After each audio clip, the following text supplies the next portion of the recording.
If you're looking for ISAs and marketing, please contact J. Lopez Enterprise, servicing all 50 states.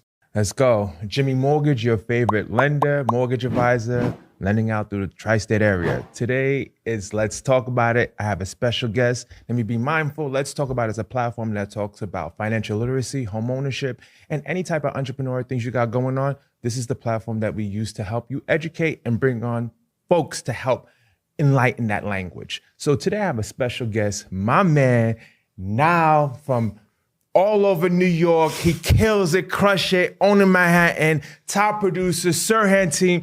Man, I'm not gonna say nothing no more because I don't want to ruin the introduction. Now, take it away. What up? Today, bro. Yo, thanks for having me on. By the way, this has been a long time coming. Yes, sir. Jimmy and I met probably 5 or 6 months ago. Right. And unfortunately, I was in a car accident right after I met him. So we lost touch for a little bit. But I will tell you that Jimmy is one of the best people at following up that I've ever met at Serhant. We have a motto. It's follow up, follow back, and then follow through. And you, my man, are the epitome of that. So I just want to say thanks for always following up and making sure that I'm here on your podcast. And it's an honor to be here. It means plenty, man. And the world's about to tap in on what you do and how you navigate life and help out people when it comes to that $1 million listing, brother. That's right. Let's go.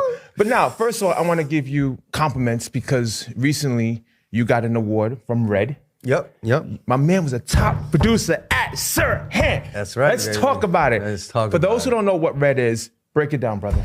So Red Awards is a very well-known award, I guess, ceremony. It happens maybe once or twice a year.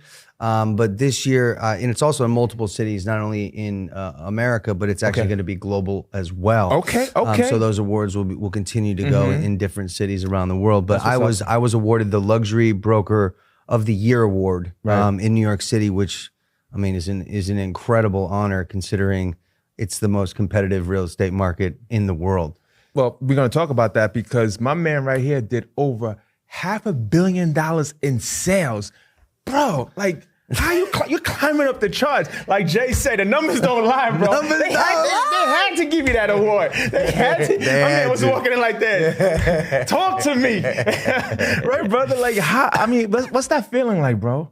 What's that feeling like, man? Yeah, that's a really good question. I mean, a lot of satisfaction just because for me, it took a lot to get there. You know, to become a luxury real estate broker, it's not just I show up one day and I open the door to a penthouse and then I do a deal. Right. I had to cultivate who I was and who I'm becoming from, 10, 15 years ago. And I knew when I first got to New York, I had to completely reinvent myself. And part of that reinvention I decided was I'm going to reinvent myself in a luxury capacity. So I started to study things like watches, like shoes, like suits, like Italian tailoring, about how to manage, how to maintain your suits, how to maintain your shoes, the soles of your shoes. A lot of my shoes, by the way, had holes in them because I was working so hard. So I had to get them resold. So I didn't have enough money to buy another pair at the beginning. I was a student of the game, and I met people that, had money and were wealthy. And I would be like, all right, well, these are the types of people that I want to be around because I'm going to learn about what luxury is. I know what it means to sell luxury because I live luxury. And the reason why I did that is because I made intentional decisions about who I was with, what I was wearing, what I was doing to be specifically around people in the luxury space. What that did was that taught me a lot of the nuances that it takes to understand in order to sell luxury real estate. So in order for me to sell it, I had to take a step back, meet the right people, put myself in the right situations, observe what's going on, and then become a student of the game. And now I've mastered that and I understand it. I fly on private jets. I do adventure travel. I'm on 200-foot yachts. I kite surf. I go surfing. I wake surf in Miami. I got all the toys. I know how to do the water sports, and all that gives me just a robust conversation to have around the folks that buy luxury, which allows me to then sell those people luxury product. So it's been a deliberate, multi-year, multi-decade process. And now I'm here. So that moment for me was very rewarding because it taught me that if you want it, It might take you a while, Right. but you could get it. You just gotta stay consistent. You just gotta stay consistent. You gotta stay consistent. You gotta stay consistent. Brother, man, look, you're killing it, you're crushing it, but I don't think at this time money means anything to you right now. You love what you do. It's never been about money. It's never That really part. been about money for me. Right. Because when you gave that award ceremony, you said, I've seen it all, I've been it all, I'm playing with it. Just as much as you alluded to right now, explaining it, you were like, nah. It's self-interest. It's me. It's my drive. It's my passion. It's my love. So when you see me out here working with these clients, it's because I love it. Yeah. Everything else speaks for itself. Everything it does speak for itself. Wow, man. And that's a personal choice. No one's waking up saying, hey, Nile, you need to study what watch you're going to buy next. Right. Because no, I need to understand, okay, this is what luxury is. Right. Let me use my own judgment. Let me get a little bit deeper. Let me learn what that is. Let me walk into this store. Let me talk to that sales rep. Let me see how they sell watches. Let me see how they sell $10,000 suits. Right. You know, like now I know how to sell a 30, a 40, a $50 million place because I understand how it works on a lot of different levels. And then I bring my own sales experience in and I massage it. And then next thing you know, we're doing the deal. You made it your own. Yeah. You make it your own. Yeah. My man, you talked about the other day, a while ago, you was on a podcast, you mentioned the fact, you said, what makes you different and what are the pros and cons of working at Serhant? My man said two things that just, I lit up. He's like, he made me a millionaire. Yep. And two, I got rid of certain people. I dropped the mic. I was like, bro, how that shift? Like, talk about that a little bit. So the question is based around like being at Serhant. Right. And what that has done to me, pros and cons. Right. So the pro is, you know, I'm a millionaire. Ryan, working with Ryan has made me a millionaire. Right. Which is incredible. I mean, I've always known that was where I was headed, but like to actually look at like do the assets and the liabilities. Assets, liabilities. Net worth, I'm like, my man. Fuck yeah. Let's go. So that was incredible, you know, and that's like a huge blessing. But at the same time, the con is that I'm not the man I used to be. You have to change. You have to kill the old self. Right. What got you here won't get you there. You know, That's so important. you gotta know what it is, all the relationships I had to burn through every single one of my contacts to get to Serhant, to do the deals at Serhant, to get on the TV show. I had to do all that, burn everything. And now I'm sitting here and I'm like, now I'm on the show. And they're like, what listings do you have? I'm like, bro, I just burned through like 15 years of contacts to get here. And they're like, well, you got to go get more. And now I'm like, damn. So instead of going and hanging out with the same people in the same places, right. I have to tell those people, not right now. Not right now. And that's hard because it's like a lot of those people came up with me and a lot of those people are my friends. Right. But at the same time, like I'm about my business and my goal is to be number one and I'm here to win. So if I know that I'll be a millionaire and that's a pro, but then the con is that, you know, I'm not going to have the same time that I used to hang out with other people, to go do random stuff. I used to go out, nightclubs, I mean, that's how I built my business. I met a lot of people. I mean, and it's okay. It's all good. But now I'm like, you're different. I got to be filming tomorrow, bro. I can't. I'm going to bed. I'm going to bed. So you got to take care of that people. Yeah. I do the best I can, man. I love it. I can. It's not easy. My man, so I watch you talk about the fact that you was in Brooklyn, sold that apartment, $600. Your man was like, bro, your suit is terrible.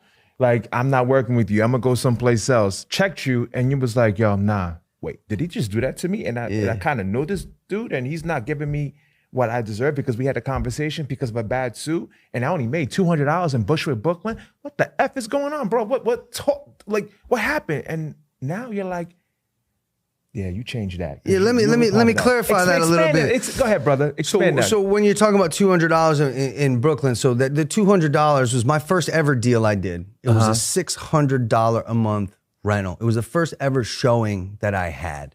Okay, and it was a basement apartment in Brooklyn, and it was rat infested. I didn't know that part. Okay. But I just smiled. Okay, I was like, "Look, this is great. You're gonna love it. You're gonna love it." And they loved it. They put in the application, and my split was like 30%, so I made $200. So this is my first ever deal. I made $200, and I was like, "Damn, I'm rich. This is great." $200. I was like, I was a lot of money back in the day. Right. So that was part of my Brooklyn Brooklyn experience, and I did a lot of rentals. I worked with a landlord out there. I didn't even have my license. I didn't even know what a fucking license was, to be completely honest. You was just grinding. I was just grinding. Right. And then I worked at a company, you know, doing rentals in the city for a little bit, got my license, worked with them, started doing all that stuff, which was great. But then at the same time, I had an opportunity to work with some developers. I started a brokerage with them. I was about 28 years old when I started that company. And as the president of the company, I went to go on a listing presentation for one of my friends. Right. He owned an apartment. His parents bought him an apartment. So he's like, oh, I'm going to sell it. And I went on that pitch, and he's like, yeah, you got your own company. That sounds good. But like, I'm going to hire this other company that's been around for 100 years. And like, also, bro, what's up with your suit? And I was like, you know, my suit game was not where it needed to be, but I took that to heart, and I was like, you know what, I need to really figure this out. And one of my boys in finance, his name's David Ingraldi. He's from New Jersey. All right, let's go. Dave, let's go. Dave's my man. He took me under his wing as my fashion mentor. You know, he taught me how to get suits on the cheap. He'd bring me to, you know, different places.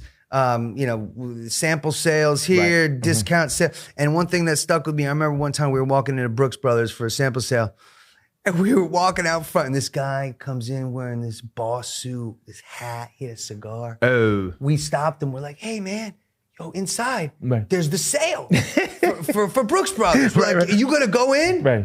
And he looked at us, and he goes, sale? Yeah. And he just walked in anyway, like, you think I need a fucking sale to go buy whatever I want? Must tell it up, to this day, I will never forget it. So like, I was all about the sales and all about, and then now, you know, sometimes if I like it, I buy it.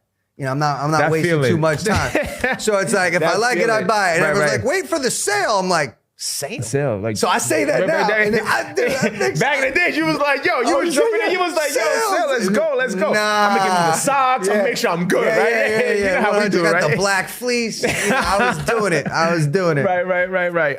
If you're looking for a title company that's easy and no headaches at closing, please contact Alan, Chief of Staff at Simplicity Title. They're covering the state of New Jersey. It's milestones like that that defines your success today, right? Of course. Because people, you know, don't get it twisted. Like this journey wasn't easy. You went through a lot of ups and downs to get where you're at today.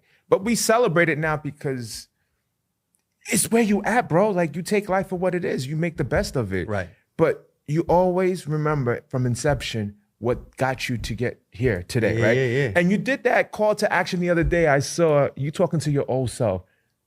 Yo, that was some crazy shit, man. The old now versus the new now. Bro, walk me through that. Like, let the crowd know what was like that. Let the audience know how it felt to see where you at today, brother. And the old now. I'll be completely honest with you. I am not surprised. I moved to New York City, and I said, I'll be on television. I didn't even know about real estate. I just moved to New York. You just affirmed it. Yeah. You was like, yo, I'm going. This is happening.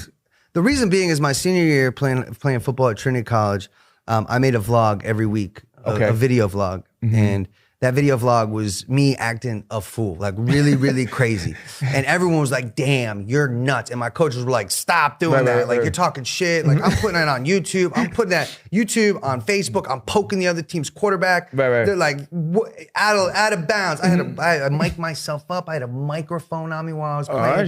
The league found out. They had to pat me down. I get searched before the games. Like, some crazy shit. But I understood, you know, media. I understood that I had a general level of charisma, and the camera liked me. So I said, I don't know what I'm gonna do. I majored in English creative writing with a concentration in poetry, and I double majored. My second major was Los Estudios Hispánicos. I speak Spanish. So whoa, let's go.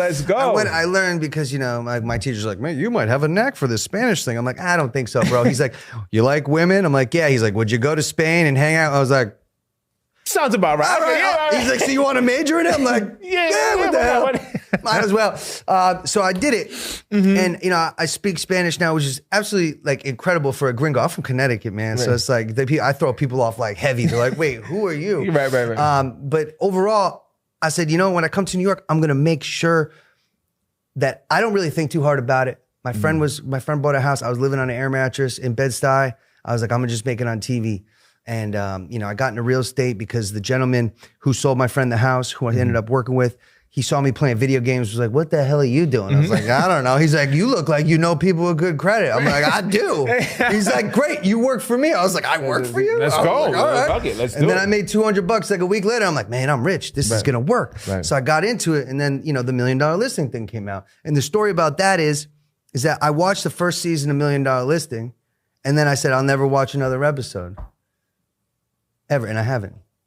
Wow. You know why? Because you were focused on becoming $1 Million Listing. Because I was like, if I'm ever to watch this thing again, I'm gonna be on it. I want to be on it, right? You're from it. So I never saw it again. And every day people are like, you're like the guys in $1 Million Listing. You should be on that show. And I'm like, I know. And I'm gonna work my ass off until I get there. And you know, if you set your vision, like I always like to have, it's all about the vision. If you have vision and you know where you're going, you set it like a compass, like a marker. You set the vision. Right. And you're gonna get dragged this way and you're gonna get dragged that way. But I'm still looking here, bro.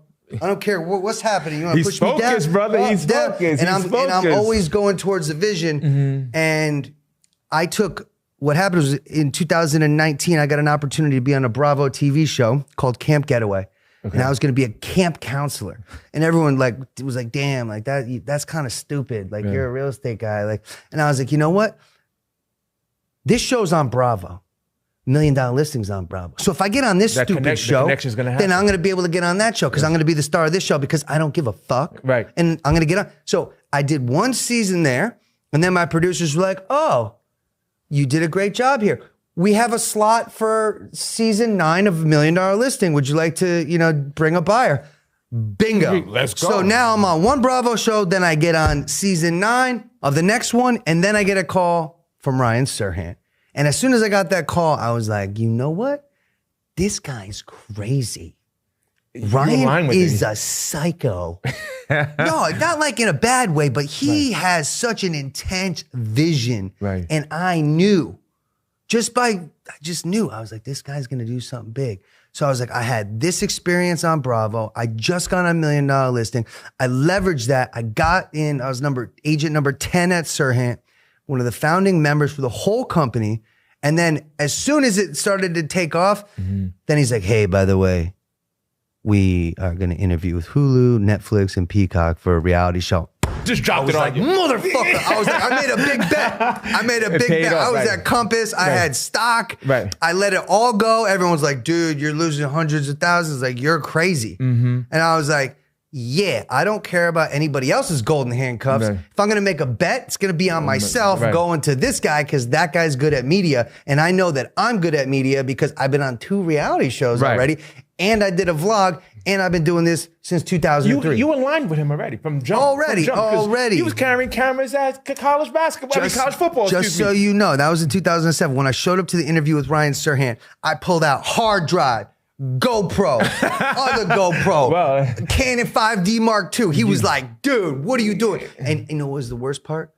On the interview with Ryan, I pulled out my external hard drive and I slammed it on the table and I lost like tons of data because I fucking I was so aggressive. I was like, he was happy, man. Your adrenaline was kicked in. You was excited. Ryan was like looking at me like, all right, dude, you're hard. Start tomorrow. I was like, really? Okay, fuck. But did he say it like that? He was like, oh, I don't know. Like this start tomorrow. Like I'm just reacting him, right? Well, did he? Yeah. Because I was like this and that. And, you know, and I also set myself up. Like I also was a professor at Baruch College. So I did not know that. I became a professor, and one of the course readings that I had was Sell Like Serhant.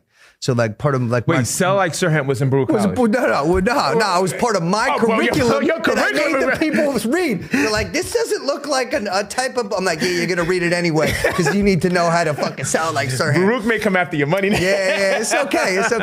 That we have a really great relationship. I was there for 4 years as an adjunct professor. I taught a couple different classes. I feel extremely blessed. But what I did was when I met Ryan, I said, and this is how I closed him after I broke my hard drive like an idiot. I was like, here, read that. He's like, what is it? He looked at it. He's like, this looks like a syllabus. And I had it highlighted at the end, requested reading, Sell It Like Serhant. He's like, you. I was like, bro, I've been teaching your shit for like 4 years already, man. He's like, what? I was like, yeah. He's like, all right, now we're going to do it. I'm like, okay, let's do it. And that's how it started. Stars aligned. Yo, because, you know, what I admire about Serhant, my man opened up a brokerage during COVID. Oh, yeah. Like, I let me just say something. The thought behind that and he documents this, right? You can go look it up. He's like, I don't know what I'm gonna do. The world's shutting down. I'm gonna pull the trigger. I'm gonna pull the trigger. I'm trying to react him, but I can't be him. But I'm like, this is it. I believe in myself. Spoke to his wife, spoke to his family, and he said, look, I'm gonna do it. Opened it during COVID. Keep in mind, during that time, we were all nervous. We didn't think we had a new day, right? Every day was a blessing because we just didn't know what was gonna happen. At that point, everybody was scared, everybody was nervous. My man just leaned in more.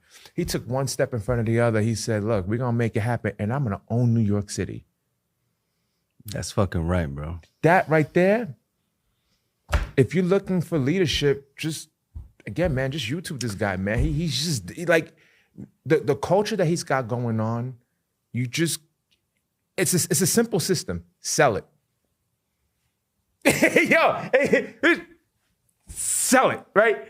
And I read his books because during my travel, I'm always inquisitive about how our marketing geniuses and realtors think. And so I know when they have questions for me, how to position them, even if they're not giving me the deal, let me show you how I can help you grow. Like, let me give you a tool. Like this, let's talk about it. Right. Let me give you a platform. Let me grow you.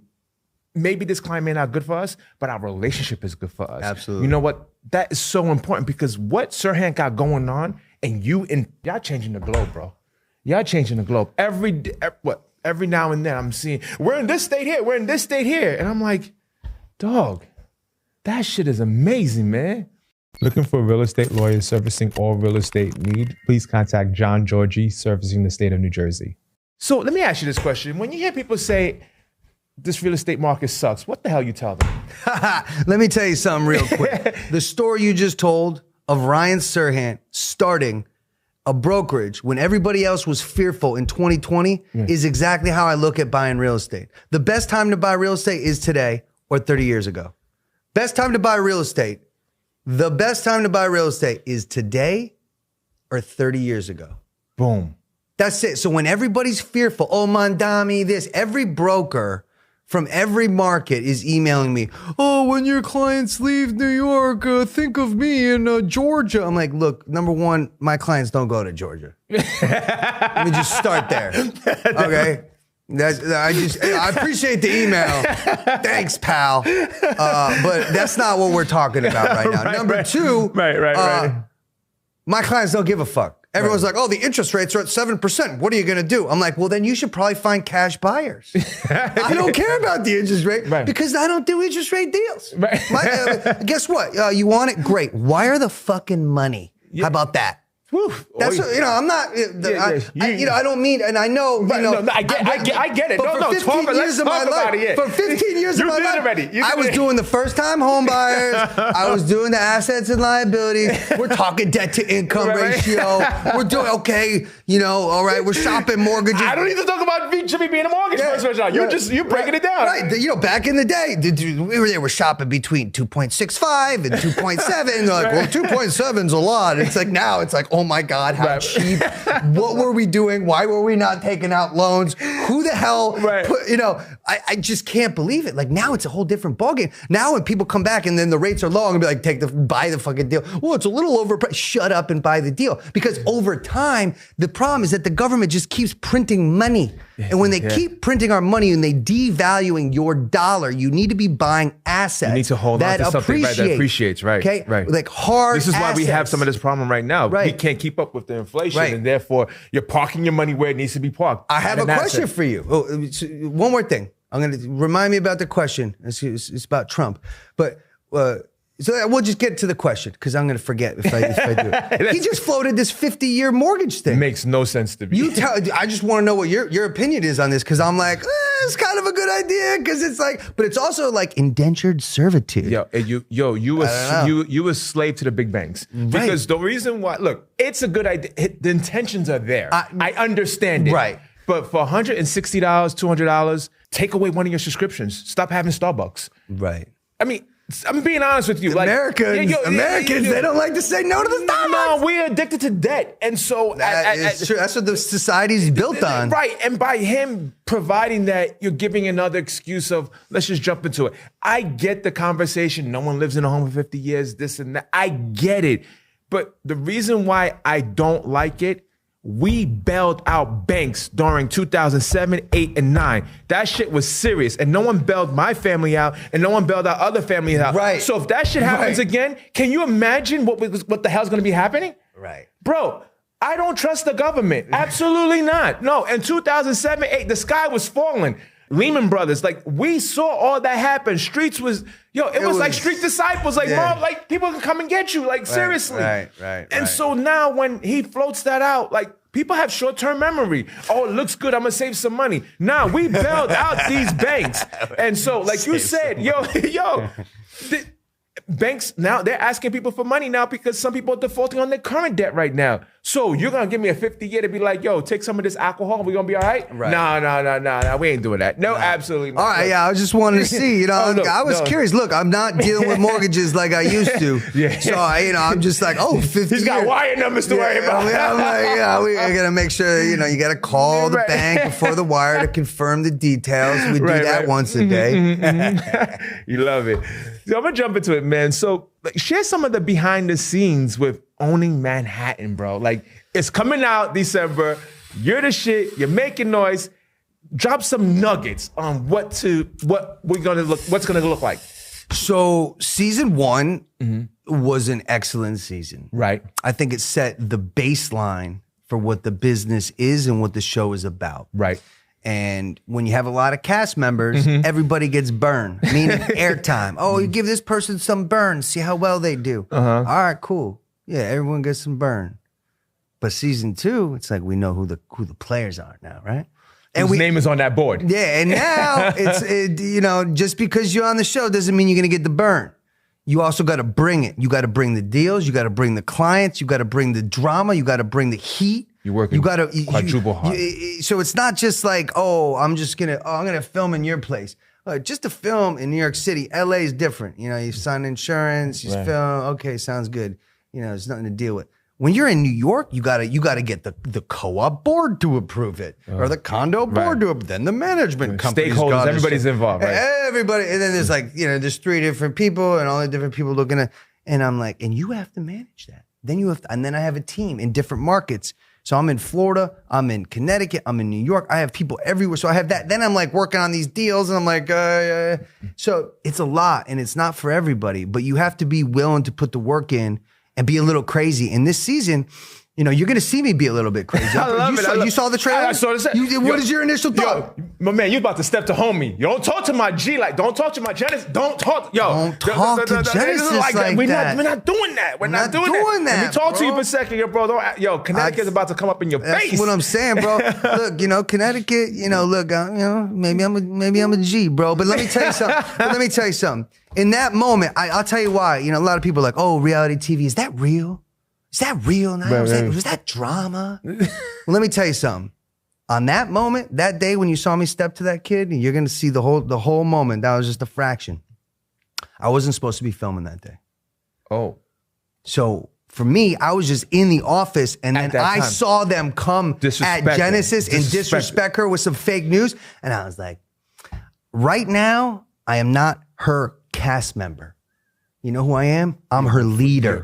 And if you fuck with someone on my team, you're going to fuck with me too. Absolutely. So, you better be prepared. And that guy was clearly not prepared. Nah, he ain't know now takes the J train too. He ain't know back in the day now was on the J train. That's right, baby. That's right. So I can't even remember his name right now. Because basically, I don't give a shit what his name is. But the point is whoever steps to me or anyone on my team, especially Genesis. Number one, Genesis is a minority. Right. She's an immigrant. English is her second language. And you're gonna come at her with some fake news bullshit? Yeah, don't do that. That's not how it works, bro. You don't do that to women in general. Right. And you especially don't do it to women around me personally. Right. And as a leader, I take full responsibility for what I did. Mm-hmm. I'm not saying it was totally right, but I also need to set an example to let people know that that's not acceptable around me. I'm sorry. Yo, I feel you, man. When you disrespect, I got daughters. You disrespect a woman in front of me, we're gonna talk about it. Like seriously, like I'm not even like, look, I'm not even, the past is the past. Right. It's just, let's move forward. But I love how you defend who you are and what your team is about, because at the end of the day, integrity means everything. Absolutely. Because that's what you're solving for. Because you want the people around you to feel like they can be anything they want to be, and as long as you have their back, they're in good mother effing shape. That's right, man. I good appreciate hands. it, man. Good hands with Allstate. I mean, So now let me ask you a question, man. This is a good one. Which is worse, man? Getting stuck in an elevator on a penthouse or getting stuck on a J train? I will be honest with you. I've been stuck in both. Okay. I've been stuck in both, and I know the deal. I'll be honest with you. I can handle the J train. I can handle the J train. But the penthouse elevator is something different. The J train, I just need to like go like this. I just open I got crazy eyes, so I'm like, they're looking at me. I'm like, what's up, bro? And they're like, never mind, that white boy's crazy. Get this bald guy out of my face. So I'm like, all right, I can do the J train. Right. But I've been stuck in elevators. I was in this new development recently, and I was stuck on a very high floor on one of the hottest days in July, and it was non-air conditioned because the building wasn't fully open yet. Right. And I was having a panic attack. Right. I was pressing the button like, please call play, and the button wasn't working. Oh man. So I'm in it, and I don't get service. Right. So I'm stuck. I'm like, oh man. And I'm like sweating, and yeah, I was in there for like 2 hours. It was bad. Hanging in a box, 50 floors above the sky. Oh, we ain't for 2 hours. I just spit everywhere, man. I could do the J train. That is tough for me. I was like, I'm good. I didn't even know that. I was just like that because I know you did Brooklyn, and I know the J train. I know how it was, and I know now you're doing penthouses. So I'm like, yo, there's sometimes you in that development, you ain't getting to that floor, and you're in that pre-construction phase, and you're like, it's supposed to work, it didn't work. And you're like, yo, it's life over as you see it, right? You know what I'm saying? Oh my God. So man, look, I see how you're navigating. I see all the things you got going on when it comes to listening. How do you, in today's world, right? Look, I watch Wolf of Wall Street. You watch Wolf of Wall Street, right? That's one of the classic movies, right? I mean, Wolf of Wall Street's the second. The number one classic is Wall Street. Charlie Sheen. Charlie Sheen, yeah, that was classic. Right. But this is the big thing, right? Well, first we gotta go through the motion. There you go. I'm doing that, baby. So, can you describe when they say sell this pen? When Jordan Belfort says sell this pen, how do you have that conversation with potential clients? Well, number one, if you look at the way Jordan Belfort sells pens, he immediately creates a need. Right. So if I'm gonna sell you this pen, I'm gonna be like, look, man, I got a contract here that says you're gonna make $10 million, but you need to sign it. You have a pen? Well, you know what? This is a special pen. $10 million pen. So you're gonna make 10 mil, but I need it to get it. You got to give me $60. So that's how much it costs. That part right there. You're thinking, your adrenaline's changing. That decision can define a lot of different things. Then they're like, what? Yeah. So same thing. With real estate. You have to create a demand. You have to create a market. Mm-hmm. People don't buy 4 walls. They buy brands. Right. They buy the market that you create with that brand. Right.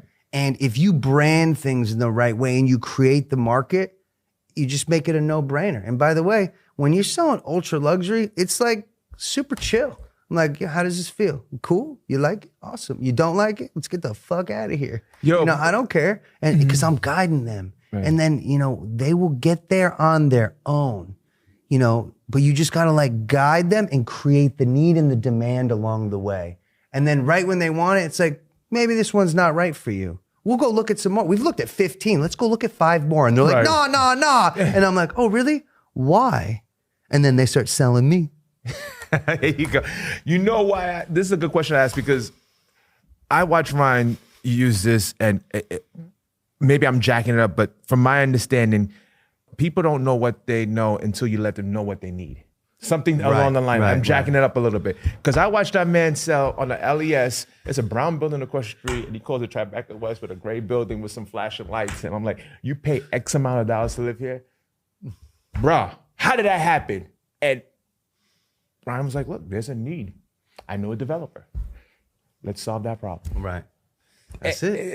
You just got to create the need, and then you got to solve the problem. You know, they're like, oh, well, how are we going to do that? I'm like, well, if you buy it, you know, you're not going to have to deal with these, you know, crazy people in that neighborhood that you're in right now anymore. And we're going to get you in a safer neighborhood, better for you and your family, right? Right. Right, sense. Jimmy? Yeah, okay, yeah, let's do it then. Let's do it. And especially when you're in, you know, that 14-mile radius, you know, of Manhattan, that space is limited. Oh, yeah. And it's always changing. You just got to be in front of it and help change it with 100%. The persons, with people you put into these units, right? Right. Speaking of units, you went from doing one unit to selling buildings now. And this guy was a CrossFitter. I love CrossFit, by the way. CrossFit 908. I got to plug you guys in. I love Aaron. I love Tim. The owners, they're my favorite. Without them, there's certain things I wouldn't be doing today. Amazing. But how did that deal go about, man? Because I know you was working that bad boy for a minute. So yeah, what Jimmy's referring to is one of my first sales deals I ever did. And this deal I did was off of a client that I met on Craigslist, which is, you know, a lot of people don't like write that whole platform off. But when I started, man, that was where I got all my leads. Okay. And I met this guy on Craigslist. I did a deal at 200 Water Street in a studio apartment, very small, but it had a large terrace. Okay. Why did he have a large terrace? Because he had all of his weights out there, right? So he's like, I need all this space. I'm like, man, this guy, and I play college football, so I'm like, this guy's crazy. I'm also a little crazy. I'm like, this is my kind of client. Right. So, you know, for me, I always knew that like when you're in real estate, you just got to keep following up with people. And then eventually maybe they rent an apartment the next year or in 2 years. And I followed up with them every 3 months. How you liking the place, blah, blah, blah. And one day he just said, you know, Nile, I'm actually looking to buy something. I was like, great. You know, he spent $2,000 a month. So I'm like, oh, $400,000. You know, what are we talking? He's like, I got $3 million cash. I was like, what? So you never know who you're talking to. Even if they have a $2,000 budget, if you write them off, you might not be able to reap the rewards. Right. So I treated this guy like gold. And then he said he had a $3 million budget. And I was like, okay. I was like that's what's up. And he goes, you know, what's also crazy is, you know, I just opened up my own CrossFit place down in Tribeca and I'm the coach. And I'm like, oh, amazing. Right. Good for you, man. And he's like, well, if you want to work with me, I know you're a little new. Because he knew he went to Princeton, he's a smart guy. Right. I'm like, yeah, okay, you're right. I'm a little new. He goes, all good. You're going to come. You're going to show me places every Sunday, but you're going to come to CrossFit beforehand. And I'm going to kick your ass, Nile. And I was like, really? I could do that because I play college football. Nah, bro, CrossFit's a different ball. Couldn't even walk. I'm like doing the show. I'm like, do you like this one? And he's a monster. He's like, this is great. He's walking up the stairs. I'm like, help me. But we closed on the deal. It was a $3.1 million deal. And it was the biggest deal at my brokerages. At my brokerage at the time, and I was the youngest one at the company. Okay. And that's when I realized I needed to quit that company and move on because I clearly have hit certain milestones being one of the youngest people. So, you know, I'll never forget him. His name is Martin. And I love you, Martin. Thanks for being there for me. Yeah, bro. Martin helped us, man. Yeah, Martin I helped him. He was like, spot cleans and all that stuff, right? He was getting it in. Oh, yeah. Looking for insurance to insure your home or automobile? Please contact Alexia at Allstate, located in New Providence, New Jersey, servicing clients in the state of New Jersey. So now, man, look, you've had a tremendous years of doing what you do, what you love. How do you define habits when it comes to success? Well, habits are, I think, fundamental to winning. You know, I play college football, so, you know, for me, it's not about showing up on time. It's about showing up 10 minutes early because 10 minutes early is on time. On time is late. Right. On time is late. And if you actually, you develop those habits in how you act as a business person, your clients show up 10 minutes early. Oh, but you're also 10 minutes early. So now you're cool. And who's late? The other agent. And you're like, look, that's how other agents are. Can you believe? Thank God you're working with me. Right. Yeah. And they're like, you get it in. Right. And then also the system is the solution. The system that you create around your business, around how you process clients, how you process deals, how you get listings, how you pitch listings, how you win listings, how you close listings. I have a system for everything. You know, everything is methodical. I have spreadsheets. This kind of listing comes in $10 million and above. These are the steps. And there's no thinking. I'm not like, what do I do next? Nope. I'm just following this. I'm following that. That's done, check. That's done, check, done. And then you just follow the system. So if you create the system based on your unique business, you do the business, let's just say you have 3 deals that you just did. You did 3 loans. Right. What did that take? What were the steps? Let me write those steps down and then standardize it so that you can replicate yourself with not only your business, but other people can step into your shoes in case you get hit by a bus. Not saying you're going to do that, but I always like to plan. Let's say I'm not here. How does my business still run? And I create the systems and I train my team underneath those systems so that I can walk away. My mentor always says this. He says, you want to build a business and then you want to build your way out of the business. That's the entrepreneurship. Because most people, they build the business and they are the business. So they actually are not business owners. They're slaves to their own business. They can't take a vacation because they're doing the accounting and the legal and the marketing and this and then they have no time. They're like, and it's like, whoa. There's a great book. It's called E-Myth, the E-Myth. That's the book that my mentor told me to read. Teaches you all about systems and solutions. It talks about how this lady who was a baker, she was really good at baking, and then she created her thing, and then her bakery little shop, and then all she was doing was accounting, hiring, firing, and she wasn't baking, and she lost her ability to love baking because she was trying to do baking, but ended up doing all this other business stuff. And it was like, she's reaching for this, and accounting is now, and the trash pickup, and I have to do this sort. But if you standardize it, and you make a system and you create the system and then you just train people on the system, that also makes you, I'm not the bad guy in my team with all my people. I have hey, look, this is what our team document says. So the team document's the bad guy. The system is hey, look, after you take out the trash, you got to put the trash bag in the liner. You can't just take it out and leave it. So the step 2, I know, even the minutia, the details. And that's what I learned when I played football. When I played football, every minute we were going to go play a game on a Saturday, our coach would give us an agenda, 5 pages long. Every minute was planned. At 10:01 is we're leaving. We're going to get breakfast. At 10:05, it's this. At 10:18, it's this. And I take that level of precision to all of my clients. So if I have a client and we're going to go out and we're going to look, a lot of times people are not geographically efficient. So, new agent might take somebody out and then they're going to go here, then they're going to go uptown, they're going to go over here, then they're going to go back here, then they're going to go there. And you spend all this time commuting.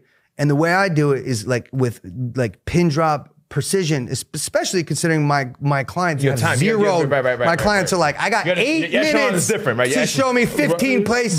You better be dialed. So I'm like, okay. So it's like, I have to organize it and fight to get the appointment. So that's just like, boo, boo, boo, boo, boo, boo, boo, do, do, do, do, do, and then down. So you geographically, and then I'm saving as much time as possible. So it's about creating the system around what you're doing and then just rocking that system out. And that's the habit that creates the momentum, because I'm not spending my time wondering what I need to do next. I'm actually spending my time executing, because action is what what it comes down to. You could spend all day thinking about it.